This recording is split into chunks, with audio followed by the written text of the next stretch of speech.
Hello, and welcome to Leadership Table Talk, a show designed to help you develop and improve your leadership skills and talents. I'm your host, Dr. Mary Gillum, a retired Air Force colonel and former member of the Senior Executive Service Corps.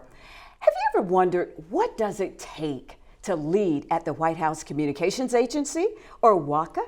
Well, today's guest is going to answer that question for us because he was the commander of that premier organization. Please help me to welcome the Chief Operations Officer of Concise Network Solutions, retired Air Force Colonel, and my friend, Michael Black. Welcome to the show. Thank you, Mary. It's great to be here. Wonderful, Mike. Well, let's just begin by just telling the audience a little about your background.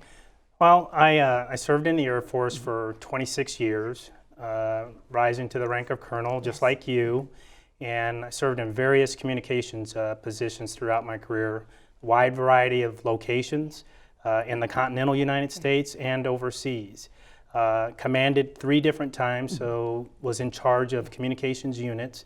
Each time I commanded a larger organization, and I culminated my career as the commander of the White House Communications Agency, or WHCA, as you said. Yes. Now, Mike, what made you decide to join the military? Well, I'm a military brat, so that means that my dad was in the military, my dad was in the Army, and actually he was in the communications career field in the Army. And growing up and moving all around, even living in Ethiopia with my parents, I became fond of the military. And when it came time to apply to college, my mom suggested that I apply to the service academies. Oh, yes. And so you fast forward, I got an appointment to the Air Force Academy. Was in the class of 85 there, so I entered in 1981. Went there for 4 years, got my degree and commission. And the rest is history, as they say, that 26 and a half years started in 1985. Oh, that is wonderful. You said your father was in the communications career field in the Army. Yes. Wow, that is really the old Signal Corps. The old Signal Corps, and in fact, he had a variety of signal assignments, including Fort Bragg, which a lot of Army folks do, and it's a renowned post in the Army. My dad served 2 tours in Vietnam, one of those being in the communications capacity, and then a wide variety of other assignments. So kind of following in the footsteps of my father. Yes. When I first came in the military, I was stationed at Shaw Air Force Base, and one of my first deployments was up to Fort Bragg for an operation that at the time was called Gallant Night. Right. And I was like, wow, I'm deploying. Well, you see, I'm from North Carolina, and I'm like, woo, I joined the military to travel a little bit, and here I am going all the way back to North Carolina as my first deployment. But when you mentioned Fort Bragg, I had to tell that story. Oh, yeah. No, I have some fond memories of our 2.5 years at Fort Bragg and going to the jump zone and watching my father jump parachute. He was a paratrooper, Yes. airborne paratrooper. Well, Mike, before we talk specifically about your duties as the commander of WHCA, can you just tell us what WHCA is and the mission of the organization? Yeah, so WHCA, or the White House Communications Agency, is a premier joint unit, and by joint I mean all services, so Army, Navy, Air Force, Marine, Coast Guard, and civilians, as well as some contractors that support that mission. Affectionately known as the voice of the president.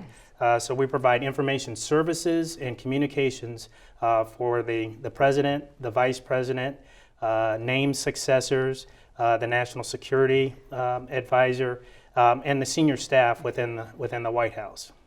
So, Mike, since I was in the same career field as yourself and recognized how prestigious that job is, can you just share with our audience a little bit about that selection process? Yes, the selection process to become the deputy or the commander at the White House Communications Agency is a nominative process. Yes. So the services, in my case the Air Force, nominated me to compete for the deputy commander first. And so after finishing War College in 2007, I was nominated to compete for the deputy commander position at the White House Communications Agency. There's 2 colonels in the organization. And at the time there was an Army colonel that was the commander, and then I was nominated to replace the Air Force deputy that was there.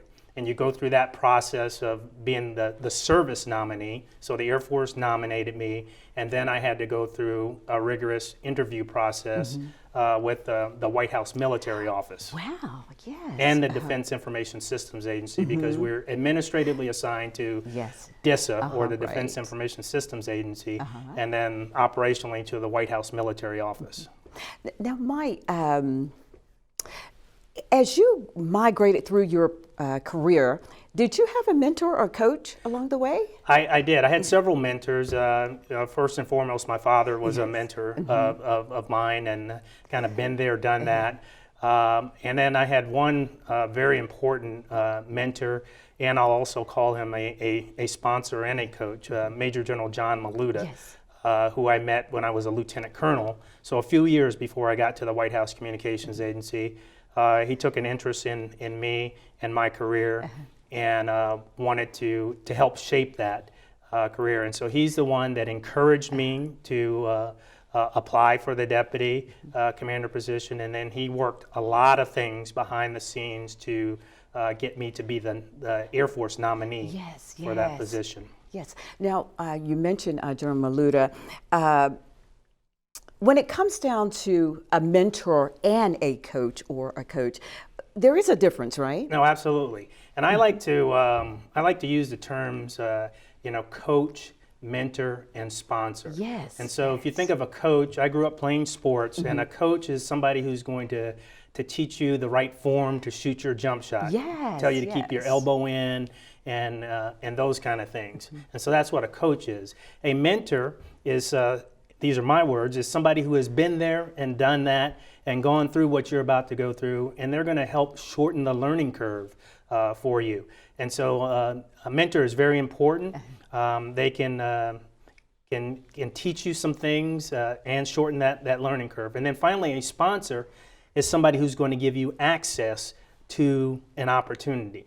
In my case, General Maluda was both a mentor and a sponsor. Yes. And so he wanted to see the success of my career, and then finally he gave me access to a very prestigious opportunity at the White House Communications Agency. So those are my distinct differences between a coach, mentor, and a sponsor. I think you need all three for leadership, and I was fortunate to have several mentors, coaches, and sponsors throughout my life and my career in the Air Force. Oh, that was just awesome, because a lot of times I don't think people really break it down like that there is really a difference between having a mentor, a coach, and a sponsor. Now, there's definitely a difference. I mean, sometimes people are not in a position to be a sponsor.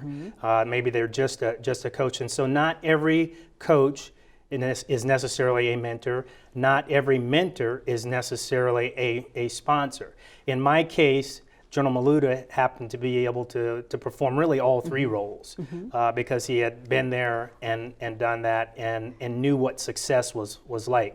And so he was able to shorten the learning curve and then finally give me that access. And incidentally, he had been stationed at the White House Communications Agency early in his career, so he really knew about that agency and knew what it took to lead that organization. So it's really good for leaders to be able to spot those kinds of potential in those that they are observing, whether a direct report or is somebody in the career field itself. But let me ask you, because you were a commander on numerous occasions, what was it like the first time you were selected for command?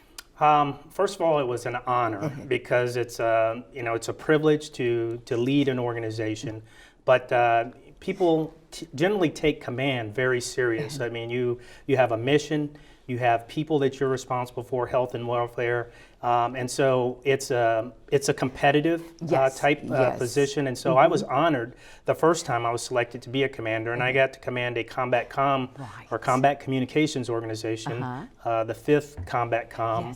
Out of Robins Air Force Base, whose motto is "Let's go." Yes. So always ready to travel. So that was the first time I got to command, with the the command prefix in front of my Yes, specialty code. I had the 52nd. I had to remember the 52nd Combat Communications Squadron. So, Okay. can you tell our audience a little bit about Combat Comm and its significance? Now, Combat Comm, first of all, it's an assignment that a lot of people want to get in the communications Yes. career field. Basically, you're going to go to a bare base, so you can think of like a desert or an open field, and there's nothing there, and you extend services. You put up a satellite, connect to a satellite, and then bring services just like you would have at your desktop. Yes, So exactly. telephone, computer, video conferencing services, but you bring that up in a desert type environment right. or a combat communications environment.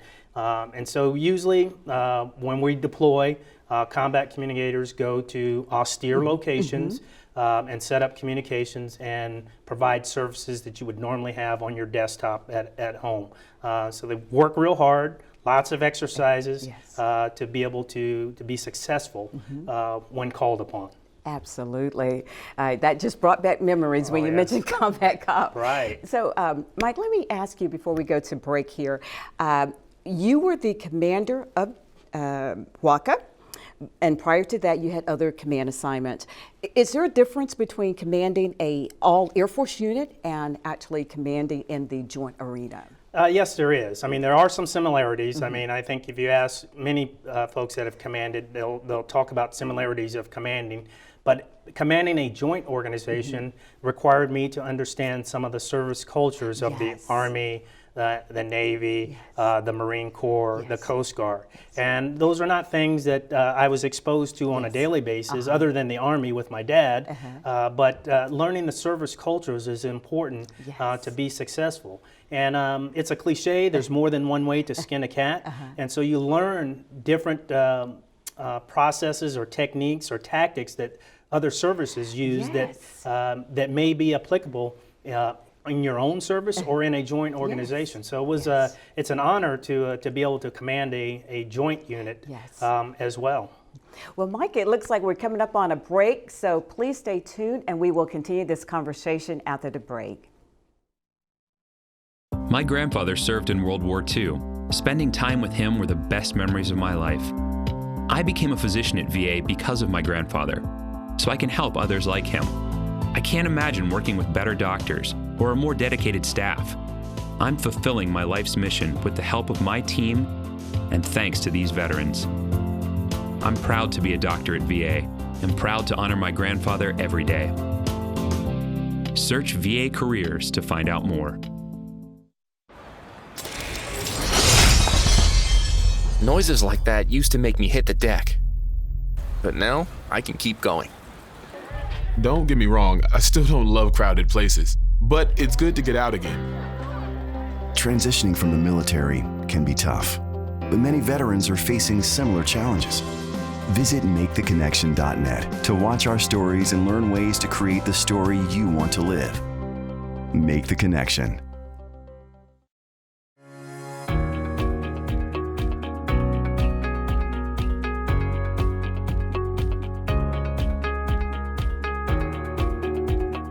Welcome back to Leadership Table Talk. My guest today is retired Colonel Michael Black. Mike, before the break, we were talking about some of the things that you had done as a commander in the joint space. Can we kind of pick up there and talk a little bit more about some of the duties and the things that are different as you're commanding and the different services? Oh, absolutely. So again, in a joint organization, you need to be mindful of the service culture, characteristics. Maybe, as a commander, you need to understand the promotion process in other services. And you have a profile if you're a commander and commanding joint organizations. For example, rating the Army officers, I established a profile as an Air Force officer, as a senior rater to some of those folks, and so understanding that. And knowing what your boundaries and your limitations are, and what the words mean, because you're really affecting somebody's career. Right. And exactly. understanding that for all of the services, there are some unique peculiarities for each service. for example, in the promotion process and understanding that. Maybe the fitness and the fitness requirements and understanding that. And for me, I tried to be able to do the things that I was asking all of my folks to do. And so whether if it was an Army person, I needed to be able to run the 2-mile fitness test as opposed to the 1.5 mile that the Air Force, or the cycle as we did in the past. Absolutely, because even today, as you're working in industry, understanding the different cultures that people bring to the table, and I know that's a big focus today for those, especially in the corporate space. Let me ask you, when you're looking for men and women to join WACA, or the White House Comm Agency, what are some of those skill sets that you're looking for from a leadership, management, and team building perspective? That's a great question. First of all, we're looking for people that can operate on their own, because they're going to be deployed in small teams, and so we need leaders in doing that. And so we're looking for people that have a sustained performance in being able to lead and operate independently of leadership being right there with them. So I think that's important. Obviously, we're looking for high caliber. We like to say the best of the best. So the best that each service has to offer. It's a competitive assignment. For example, for me, I always wanted to come to WACA as a young officer, a captain and major, and it didn't work out for me in my career path to come early on. And then later on, lo and behold, I get to come to WACA as the deputy and then move up to the commander. But it's a very competitive environment, and so the services send their best and brightest, and then there's a clearance process because you're working right next to the president, and so you have to be trusted in what you can do. Now, since you mentioned the president, who were some of the presidents that you served under while you were there? So I got to the White House Communications Agency in the summer of 2007, and so President Bush, 43, was the president, and so as the deputy commander, and learning what to do and learning what our mission was, I worked and we supported President Bush and his staff, Bush 43. I became the commander of the White House Communications Agency in 2009. So just after the inauguration for President Obama, I took command of the White House Communications Agency in May of 2009. So the two presidents that I served were President Bush 43 and President Obama and their respective staffs. Oh, good. Now, Mike, since you've served in so many different capacities, especially at the executive level, what are some lessons learned along the way that you would share with any emerging leader? Well, I think there's three things that I think are very important as a leader that I think apply in all instances of leadership, not just at the White House Communications Agency, but they did serve me well. Relationships. It's important to establish relationships, and my mentor, General Maluta, would always say relationships matter. It's kind of a cliche, but if you think about it, relationships do matter. For me, I took that even a step further. When I need something from somebody, I don't want to be introducing myself to them. And so that's where that relationship comes into play, establishing that relationship and cultivating that relationship. So that's one, a relationship. The other thing is, as a leader, you have people under your command, and so you're responsible for people, and so you need to take care of those people. And by that I mean, what I say is you give people the tools, the resources, and the environment to be successful. That's a responsibility of a leader. Resources, that means fighting for money, budgeting, stating your case. For things, getting the proper equipment to provide the best possible service, in this instance, in a no-fail environment for the President of the United States. And so taking care of your people is important. The people are the ones that are doing the mission. We are just in the Air Force, there's a heavy presence of enlisted personnel that are really doing what we call the heavy lifting in there. And it's our responsibility as leaders, and especially as a commander, to take care of people. And then finally, you need to train your replacements. Another cliche, but it's all about preparing the next person or persons for the jobs that you've gone through. And I think that's so important because for me, I kind of got skin in the game. I have a son that's a second lieutenant in the Air Force, and so I apply that with him. Second Lieutenant Clinton Michael Black. But same thing with the folks that are under my command. You're training those folks and preparing them for those leadership positions that you held and that you're going to hold, and preparing them for success. So those are the three things: relationships, take care of your people, and train your replacements. Oh, Michael, you have said a mouthful there, because as you know, I do a lot of writing and teaching today on leadership and management. And one of the things I often tell people is this: our job as seasoned leaders is to develop that next generation of leaders. And so I really liked what you said, those three, they were just, they will last a lifetime, because you can never go past the type of relationship that you establish. And the fact that you said it should not be the first time that you're introducing yourself to somebody when you want something. Exactly. I mean, they're more likely to support you and understand your requirement if you've cultivated that relationship. And I must say that same practice applies in the private sector for me. I've been retired now 7 years, and so I use those same principles, and they have been beneficial and a cause to my success in the private sector as well. Yeah, can you talk a little bit about that? What you're doing now? So right now I'm with a small company called Concise Network Solutions. We are a service-disabled, veteran-owned small business.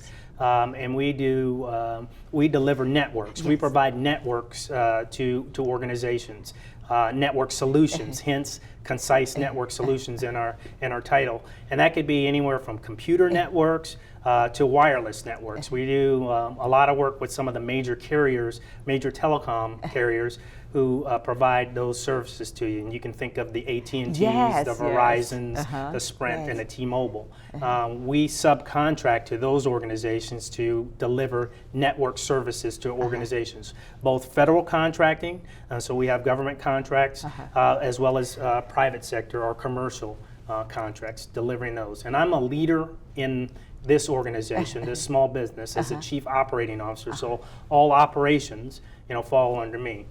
In a small business, you wear multiple hats, and so as an executive in a small business, I also help with business development. I help with human relations, and then my main job of operations. And so your experience from the military, how did that help to shape the person that you are today? Oh, that's a great question. I considered myself basically in a leadership laboratory for 30 years, if you count my 4 years at the Air Force Academy. And so the Air Force, the military, the Department of Defense gave me multiple opportunities to lead at different levels. And I call that laboratory that I was in, those 13 assignments that I had throughout my career, and each time getting additional or more responsibility, more people to be responsible for, a more difficult mission, and higher echelons that you were supporting. Mike, I didn't want to skip over this because you had mentioned this earlier, and I wanted to say thank you for continuing the legacy of your son now in the Air Force. Is he at the Air Force Academy? So my son graduated from the Air Force Academy in 2017, and he's getting ready to go into the space operations career field. But having been a graduate myself in the class of '85, I knew what to expect, and we're honored and humbled that when your offspring choose to do what you do. And so it's really 3 generations now, with my dad being in the Army, me being in the Air Force, and then my son in the Air Force. And in fact, the uniform that my son wears, he has parachute wings, but the parachute wings that he wears on his uniform are the wings that my dad earned at Fort Benning in the mid-'60s. And so my father, who's still living, 80 years old, was able to pin those wings on my son. Oh, what an honor. Yeah, my father also reminds me that he's the first Colonel Black. Oh, that is so good. Now, was your father down at Tuskegee? Yes, my father went to Tuskegee and graduated from Tuskegee in the early 60s and got his commission through Officer Candidate School. But yes, he was down there and he was able to witness some of the historic things that were going on at Tuskegee. And in fact, a few of his instructors were actually Tuskegee Airmen. Wow. And so, and that's where I was born in Tuskegee. And I also like to say, and I've given talks about this, that everybody has a Tuskegee experience. My Tuskegee experience was being born there, and then my dad going to school there and hearing about that, and then meeting some of the folks that were involved in my dad's education at Tuskegee, and then later on meeting some of the living legends, the Tuskegee Airmen.